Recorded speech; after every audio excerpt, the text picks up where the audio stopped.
You nailed it! That is the whole heart of Abraham's story and what God is shouting at us through his life. Abraham was not called the father of faith because he was some spiritual superstar who always did the right thing. Far from it. The man sold his wife twice, doubted, and made a mess of things. But here is the twist.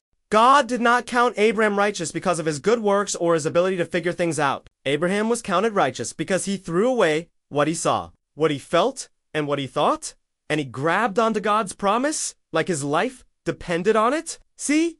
Human reality is all about what's in front of our eyes, our circumstances, our failures, our logic, but God's truth is what he says, even if it looks impossible. Abram looked at his old body, Sarah's barren womb, and all the odds stacked against him, but he chose to believe what God promised, that he'd be the father of many nations. That's faith. Not trusting what you can do, but trusting what God said he will do. And here's the kicker.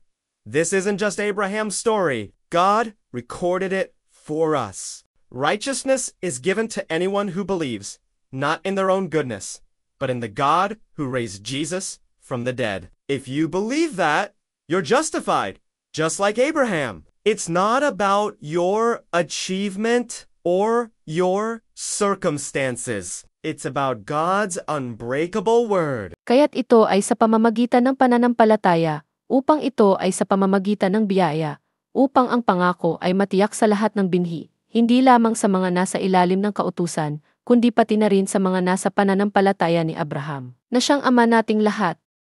Roma 4. Talata 16 kay JV.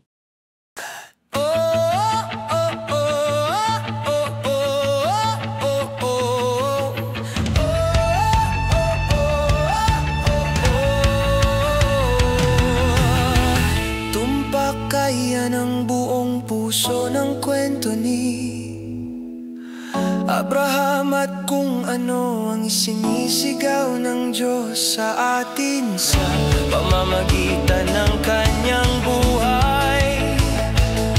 Hindi tinawag si Abraham na ama ng pananampalataya dahil siya ay isang espiritual na superstar na laging gumagawa ng tama malayo roon.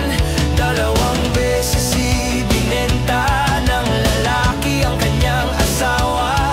Nagduda at ginulo ang mga bagay-bagay, pero ito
salitang hindi masisira ng Diyos.